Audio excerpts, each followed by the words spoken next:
Un trazador de curvas o trazador de curvas corriente-voltaje es un instrumento utilizado para visualizar y analizar el comportamiento de dispositivos semiconductores, como transistores, diodos y circuitos integrados.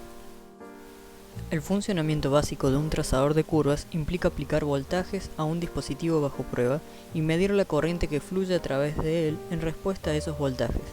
Esto se hace variando gradualmente tanto el voltaje aplicado como la corriente medida y registrando los puntos de voltaje-corriente resultantes. Estos puntos se trazan en un gráfico, generando así la curva característica del dispositivo. Hay dos enfoques principales para la construcción de trazadores de curvas. En el enfoque analógico, utiliza circuitos analógicos como amplificadores operacionales y fuentes de corriente para aplicar voltajes y medir corrientes. Estos trazadores de curvas suelen ser simples y económicos, pero pueden carecer de la capacidad de automatización y análisis de datos. En el enfoque digital, se emplean microcontroladores o computadoras para controlar la generación de voltajes y la adquisición de datos. Estos trazadores de curvas pueden ofrecer una mayor precisión y funcionalidad, así como la capacidad de almacenar y analizar grandes cantidades de datos. En un trazador de curvas, los generadores de rampa y de paso son funciones clave que se utilizan para aplicar voltajes controlados de manera precisa a un dispositivo bajo prueba y así caracterizar su comportamiento. El generador de rampa produce un voltaje que varía linealmente con el tiempo.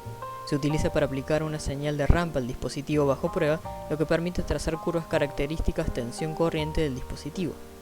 El voltaje de rampa se incrementa gradualmente desde un valor mínimo hasta un valor máximo durante un periodo de tiempo específico. Esta función es útil para examinar el comportamiento dinámico del dispositivo bajo prueba, como la respuesta a cambios graduales en el voltaje de polarización. El generador de pasos produce cambios discretos y controlados en el voltaje aplicado al dispositivo bajo prueba. Se utiliza para realizar mediciones puntuales en la curva característica tensión-corriente del dispositivo. En lugar de aplicar un voltaje continuo, como en el caso del generador de rampa, el generador de pasos aplica voltaje en pasos discretos. Cada paso puede representar un cambio incremental en el voltaje aplicado al dispositivo bajo prueba. Esta función es útil para determinar parámetros específicos del dispositivo, como el voltaje de ruptura o el voltaje de umbral. Ahora vamos a adentrarnos en los circuitos que hacen posible que todo esto funcione. Hay varios circuitos clave que vamos a desarrollar, empezando con el circuito de rangos de corriente y voltaje. Este circuito controla el flujo de energía hacia el dispositivo bajo prueba. En la esquina superior izquierda tenemos un circuito que maneja los rangos de corriente y limita su valor.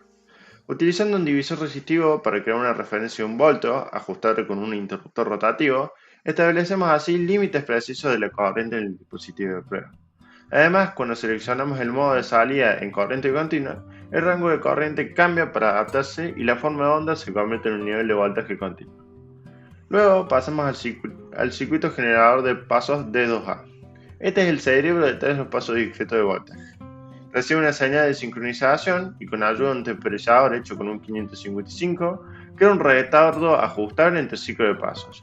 Un convertidor digital analógico D2A entra en acción y generan la forma de onda escalonada con un interruptor rotativo que establece el número de pasos. Luego pasamos al generador de pasos. Este es otro componente importantísimo en el instrumento. Este amplificador recibe la señal de D2A y la transforma en una forma escalonada lista para interactuar con los dispositivos BJT o FET. El modo BJT es un interruptor triple y un ajuste de offset. Mientras tanto, en el FET, una resistencia y ajuste de offset mantienen todo en equilibrio. Luego pasamos al circuito de detección de fallos. Este circuito utiliza optoaisladores, detecta anomalías en las conexiones de dispositivos de prueba y corta el suministro para evitar daños. Además, incluye una función de retardo para volver a la normalidad después de una situación de fallo. Por último, tenemos los amplificadores X y Y. Este circuito mide la corriente colector de ordenador y el voltaje de dispositivo de prueba, y con ello crea curvas que podemos visualizar en el osciloscopio. Estos amplificadores están ajustados por una relación de ganancia adecuada y tienen circuitos de offset para alinear las señales con un nivel de tierra del osciloscopio. También incluye circuitos de conmutación de polaridad del dispositivo de prueba para la comparación con dos dispositivos. Los componentes básicos del instrumento constan de 4 placas de circuito impreso, que se ajustan dentro del recinto: el panel trasero, el panel frontal, la placa frontal y la placa principal. El panel trasero es principalmente una placa negra con un plano de tierra en ambos lados y agujeros para la entrada de corriente principal, el interruptor principal y 3 conectores BNC que van al osciloscopio. El panel frontal, una PCB negra, contiene los controles y tiene LED montados en su parte trasera para indicadores especiales. La placa frontal, conectada al panel frontal, aloja circuitos para interfaz con los controles y socket del dispositivo bajo prueba, minimizando las interferencias y conexiones largas a la placa principal. Ahora vamos a hablar de cómo está compuesta la placa principal. La placa principal cuenta con un suministro de energía AC que sirve con fuente primaria de energía, empleando transformadores y circuitos de conmutación para generar voltajes necesarios para alimentar tanto el instrumento como el dispositivo bajo prueba. Este suministro se caracteriza por una regulación precisa y una filtración adecuada para garantizar una alimentación estable y libre de interferencias. Luego tenemos el suministro de energía del dispositivo bajo prueba. Ejerce un control fino sobre la energía entregada sobre el mismo, proporcionando tanto formas de ondas complejas como sinusoidales y triangulares, con voltajes continuos. Este suministro se destaca por su capacidad de ajuste de voltaje y corriente con una alta resolución, permitiéndonos adaptarse con precisión a las necesidades específicas de la prueba. Este bloque utiliza circuitos de retroalimentación y control para mantener los parámetros eléctricos dentro de los límites seguros y predefinidos. Además, incorpora algoritmos de protección avanzados que responden de manera instantánea hasta cualquier variación o anomalía, garantizando la integridad del dispositivo y del propio trazador de curvas. Luego pasamos con la fuente de corriente del dispositivo de prueba. La misma mantiene una carga constante para mejorar la regulación del suministro de energía. Esto le da un papel muy importante para obtener mediciones precisas y consistentes. Luego pasamos al generador de triángulos. Crea una forma de onda en forma de triángulo que activa el dispositivo de prueba y alimenta el generador de pasos. Esta señal triangular proporciona la base para la generación de pasos, permitiendo realizar mediciones y pruebas con una alta precisión. Luego pasamos al suministro de energía de XI. Alimenta el amplificador XI, que ya hemos nombrado anteriormente, necesario para mediciones específicas. Este componente es fundamental para la visualización y análisis de curvas características del dispositivo de prueba en el osciloscopio, permitiendo una evaluación detallada del comportamiento del dispositivo. Bueno, vamos a ver un poco lo que es el proceso de medición con el trazador de curvas BBA. ¿Dónde lo podemos usar? En nuestra universidad para clases lo podemos usar en dispositivos electrónicos para caracterizar componentes y contrastar curvas con el datasheet de diodos, transistores, tiristores, etc. En electrónica de potencia y para amplificadores de potencia también podemos hacer matching de componentes ahorrándonos este circuito a la derecha que se utiliza para hacer matching de transistores tipo BJT. Y también podría ser utilizado por la cooperativa de estudiantes de electrónica dentro del mismo laboratorio para hacer mantenimiento de los otros instrumentos del laboratorio y repararlos. Antes de empezar con cualquier tipo de medición, este instrumento nos permite ajustar el límite de corriente de lo que vamos a medir. Nosotros lo deberíamos ajustar acorde al dispositivo que vamos a poner a continuación. Y para tener un poco de seguridad al momento de conectar el DUT, vamos a apagar el seleccionador que se encuentra al medio, el DUT Select, lo vamos a poner en off. Y vamos a poner un rango de sweep de 0%. Vamos a caracterizar un BJT 2N3904 con 40 voltios de tensión colector emisor máximo. Seteamos todos los controles acorde, vamos a poner un rango de voltaje 35 voltios para quedarnos digamos justo antes de los 40 voltios máximo. Y vamos a poner una resistencia para calibrar nuestro osciloscopio. Nuestro instrumento no tiene pantalla ni conexión con computadoras, es enteramente analógico, entonces necesitamos un osciloscopio para poder medir. Entonces conectamos una resistencia, calibramos los valores acorde a lo que deberíamos conocer por la resistencia. En este caso una resistencia 1K, le aplicamos 30 voltios, esperaríamos ver 30 mA. Luego conectamos nuestro BJT. Acá podemos ver las curvas de corriente, tenemos pasos en la corriente de base de 50 microamperes, o sea acá 50 microamperes, 100 microamperes, 150 microamperes de tercera. Con esto podríamos calcular el beta, por ejemplo. Si ahí bajamos un poco el paso de corriente a 10 microamperes por paso, acá vemos una curva un poco más uniforme, ¿no?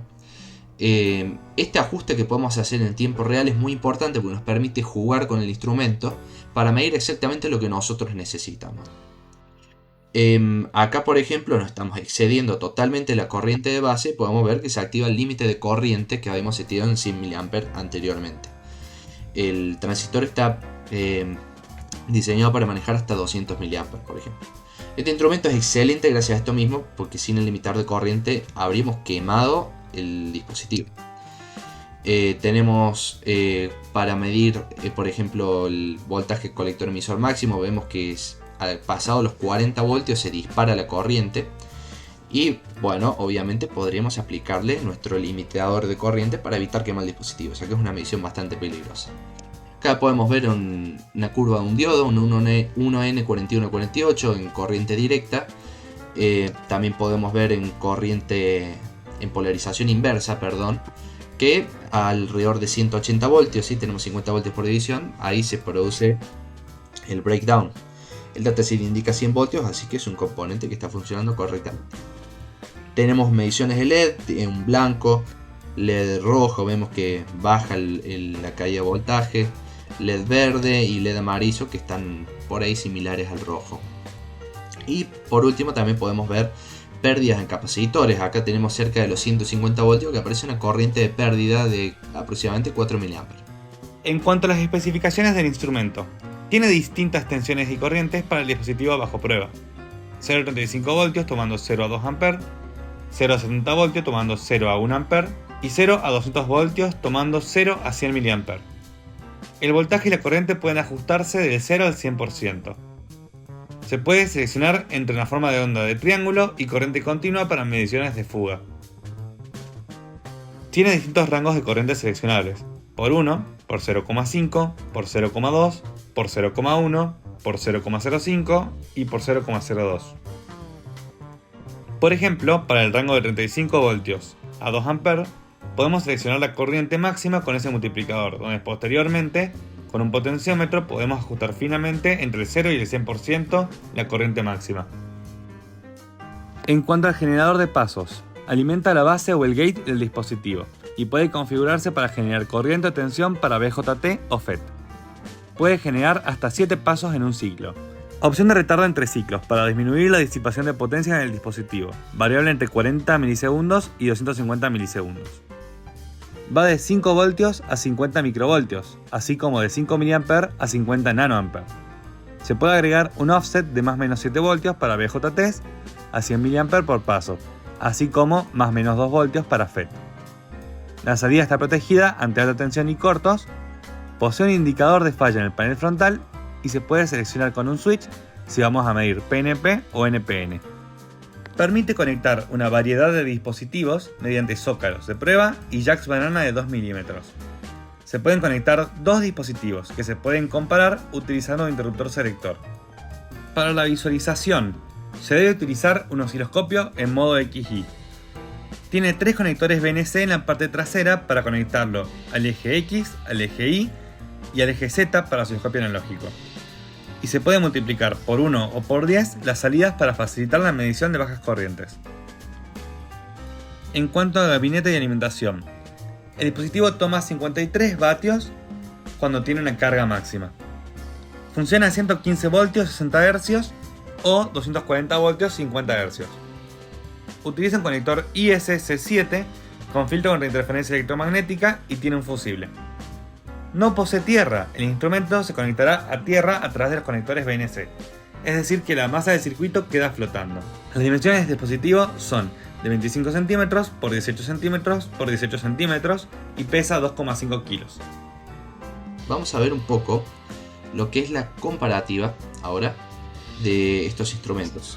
Vamos a empezar por uno muy común, el Atlas DCA Pro. Esto tiene un valor aproximado de 240.000 pesos. Es súper sencillo de usar. Tiene un LCD integrado con conexión USB para el software de la computadora. Y todos los rangos también se pueden introducir en el mismo software de PC. Es completamente digital. Tiene cálculo automático de parámetros como el RDS ON, la corriente de pérdida, voltaje colector emisor de saturación, el HFE o beta. Por contraparte, solamente nos permite conectar un solo dispositivo bajo pruebas, pero es muy portable, enteramente digital y funciona con una simple batería. Vamos a ver este otro que es Raster Curve 2 Plus, es de fabricación brasilera. Tiene capacidad de guardar firmas de curvas de componentes conocidos que podemos haber medido antes para compararlos con componentes que medimos. Permite conectar dos dispositivos para comparar curvas y está más que nada orientado a reparaciones, ¿no? Es bastante útil para trabajar sobre placas por las conexiones que tiene, por ejemplo sobre las EQs de autos. Tiene un valor aproximado de 650.000 pesos y obviamente es portable. Y por último el BBA, nuestro trazador de curvas favorito, un equipazo de laboratorio. Tiene un valor estimado por equipo de 600.000 pesos, produciendo aproximadamente 5. Se puede disminuir produciendo más porque es de fabricación casera. Es exageradamente robusto, es apto para meterle mano en todo sentido, podés jugar con todas las perizas, no se va a quemar. Tiene un diseño de código abierto, los estudiantes y quienes hagan el mantenimiento pueden ver todos los circuitos, pueden ver todas las señales, todas las placas, tienen todo para facilitar el mantenimiento más que nada. Necesitamos un osciloscopio para ver las mediciones, eso es una contraparte, es completamente analógico, pero al ser completamente analógico obliga al estudiante a conocer exactamente qué y cómo está midiendo. Y lo bueno es que permite conectar dos dispositivos bajo prueba, alternando entre ellos con un switch o alternando automáticamente para poder contrastar curvas. Pero, ¿en qué nos beneficiaría tener uno? ¿De qué nos sirve trazar las curvas de transistores, LEDs, diodos, capacitores? Se podrían visualizar las curvas de cada dispositivo cuando se lo aprende por primera vez en la cátedra de dispositivos electrónicos, de manera muy tangible. Podemos obtener fácilmente datos precisos y detallados sobre las características de estos componentes, como la tensión colector-emisor de saturación, el HFE y mucho más. Se pueden caracterizar dispositivos del cual no se conocen sus parámetros. Se pueden almacenar estos datos en gráficas simples de comprender. Ayuda a la búsqueda de problemas en un circuito. Se pueden crear hojas de datos precisas y específicas para dispositivos de un laboratorio. Puede ayudar al diseño de circuitos, estableciendo la curva específica del componente en posesión. Es un nuevo método de medición que se puede enseñar en la cátedra de medidas electrónicas. Se pueden contrastar dispositivos, como comparar curvas de 2 LED o de 2 transistores, por ejemplo. Facilita el desarrollo de trabajos prácticos. Prepara a los estudiantes para la industria. Aporta un gran nivel de aprendizaje. En fin, es una herramienta muy útil. Y lo mejor de todo, lo podemos construir nosotros, los estudiantes, y mejorar nuestras habilidades de fabricación de circuitos electrónicos.